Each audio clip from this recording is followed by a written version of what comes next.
সামরিক শক্তির ব্যবধান কম বলেই ইরান ইসরায়েলের যুদ্ধ নিয়ে অনিশ্চয়তা।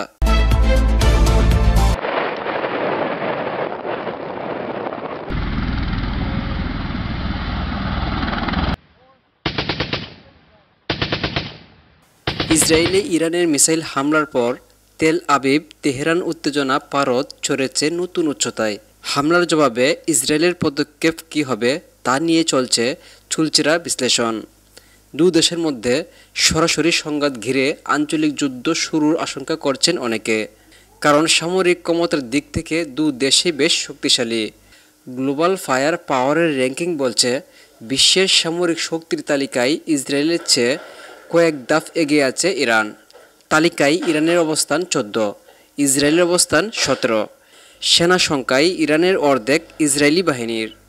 ইরানের নিয়মিত সেনায় আছে 11,80,000, রিজার্ভ সেনা আরও আছে 3.5 লাখ। অন্যদিকে ইসরায়েলের সেনা সংখ্যা 6,70,000, তাদের রিজার্ভ সেনা আছে 4,65,000।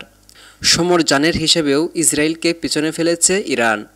ট্যাঙ্ক ও সাঁজোয়া যান সহ প্রায় 68,500 সামরিক যান তেহরানের ভাণ্ডারে। অন্যদিকে ইসরায়েলের আছে 44,000-এর সামান্য বেশি। নৌশক্তিতেও এগিয়ে তেহরান, আছে 100-টিরও বেশি যুদ্ধজাহাজ, সেখানে ইসরায়েলের কেবল 50টি। ইরানের ভাণ্ডারে 7টি ব্রিগেড, যেখানে ইসরায়েলের নেই একটিও।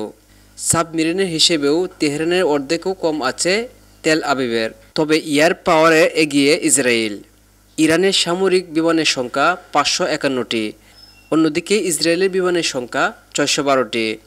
নিজস্ব প্রযুক্তিতে তৈরি স্বল্প, মাধ্যম ও দূরপাল্লার ক্রুজ ও ব্যালিস্টিক দু ধরনের ক্ষেপণাস্ত্রেরই মালিক ইরান, যার মধ্যে আলোচিত গদর, ফজর 3 আছে বিভিন্ন অ্যান্টি ট্যাঙ্ক মিসাইল ও ফাত্তা-1 ও 2 নামের হাইপারসনিক মিসাইল। তবে আকাশ প্রতিরক্ষা ব্যবস্থায় অনন্য ইসরায়েলের আয়রন ডোন। যদিও তেহরানের আছে Mi-23-র মতো 1200-রও বেশি আকাশ প্রতিরক্ষা ব্যবস্থা। সামরিক খাতে ইরানের কয়েক গুণ বেশি খরচ করে ইসরায়েল। ব্যয় সংক্রান্ত র্যাঙ্কিংয়ের ইসরায়েলের অবস্থান 19, অন্যদিকে ইরানের অবস্থান 33। বিবিসির তথ্য মতে ইসরায়েলের প্রতিরক্ষা বাজেট $2,440 কোটি, অন্যদিকে ইরানের অর্ধেকেরও কম, যা $995 কোটি মধ্যে। এদিকে ইরান ইসরায়েল সংঘাত কোন দেশ কার পক্ষে অবস্থান করবে? আন্তর্জাতিক গণমাধ্যমে তথ্য বলছে যুক্তরাষ্ট্র, জাপান, অস্ট্রেলিয়া সহ বিভিন্ন দেশ ইসরায়েলকে সমর্থন জানিয়েছে। রাশিয়া, লেবানন সহ বেশ কয়েকটি দেশ ইরানের পক্ষ নিয়েছে। এদিকে মধ্যপ্রাচ্যের একের পর এক উত্তেজনা তৈরি হচ্ছে উল্লেখ করে এগুলো বন্ধের আহ্বান জানিয়েছে জাতিসংঘের মহাসচিব অ্যান্তোনিও গুতেরেস।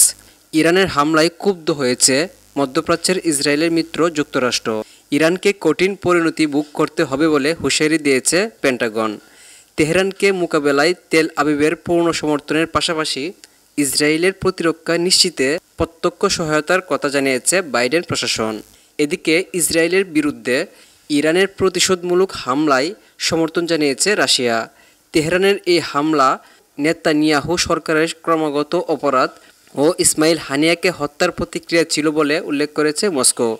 একই সঙ্গে মধ্যপ্রাচ্য বাইডেন প্রশাসন ব্যর্থ হয়েছে বলেও সমালোচনা করেছেন রাশিয়া। এছাড়াও লেবানন, ফিলিস্তিনের স্বাধীনতাকামী সংগঠন হামাস সহ বিভিন্ন সশস্ত্র গোষ্ঠী ও গাজাবাসী তেহরানকে সমর্থন জানিয়েছে। তবে বরাবরের মতোই চুপ সৌদি আরব, সংযুক্ত আরব আমিরাত সহ বাকি মুসলিম দেশগুলো।